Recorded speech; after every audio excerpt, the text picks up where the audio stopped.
Hello. आता या व्हिडिओमध्ये आपण नॉर्मल इयर आणि लीप इयर म्हणजे काय समजून घेणार आहोत. तर नॉर्मल इयर म्हणजे काय?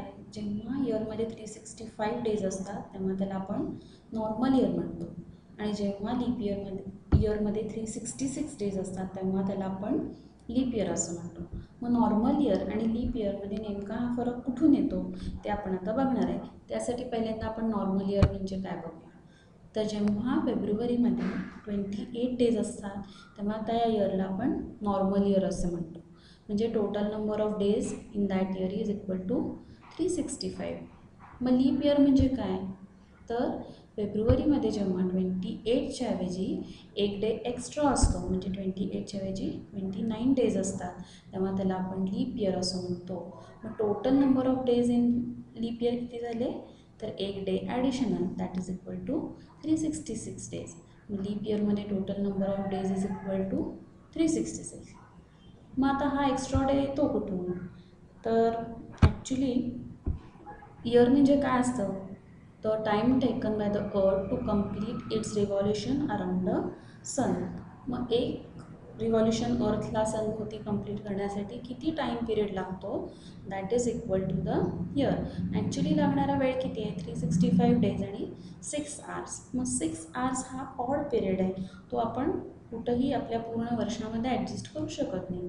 मग हा 6 आवर्सचा पिरियड 4 वर्षामध्ये 4 वर्षात हा पिरियड ॲड होऊन म्हणजे 6 4 जा 24 त्याचा प्रत्येक चौथ्या वर्षी एक दिवस बनतो आणि तो ॲडिशनल बनलेला दिवस फेब्रुवारीमध्ये ॲड होतो.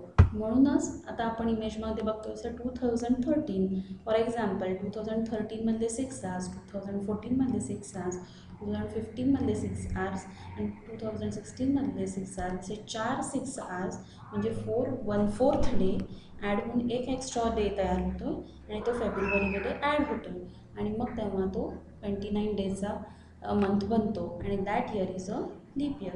So every 4th year is a leap year.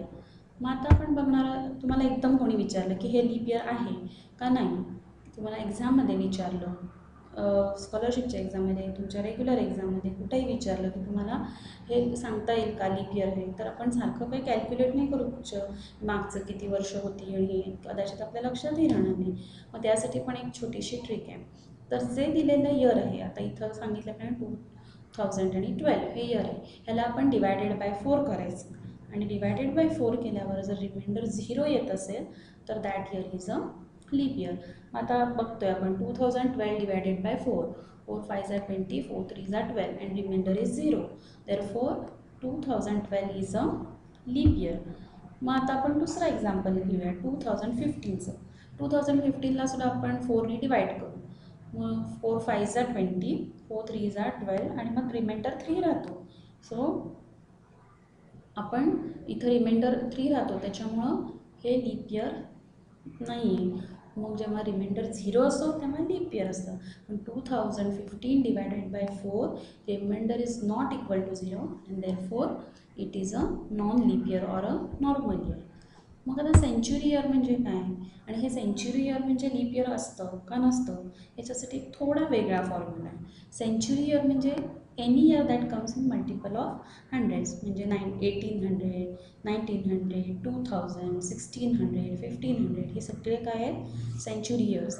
मग ही सेंच्युरी इयर्स लीप इयर आहेत का नाही हे फाइंड आउट करण्यासाठी आपण डिवायडेड बाय 4 करायचं नाही आहे. जेव्हा सेंच्युरी इयर असेल तेव्हा आपण डिवायडेड बाय 400 करायचं आहे. मग आता आपण एक्झाम्पल बघूया. इमेजमध्ये दाखवलं तसं 2000 इयर बघूया. मग 2000 डिवायडेड बाय 400, मग ते 0 0 कॅन्सल होतात. मग 4 5 जा 20, 5 हा क्वोशंट येतो आणि 0 हा रिमाइंडर येतो. मग त्याच्यामुळं 2000 हे काय आहे?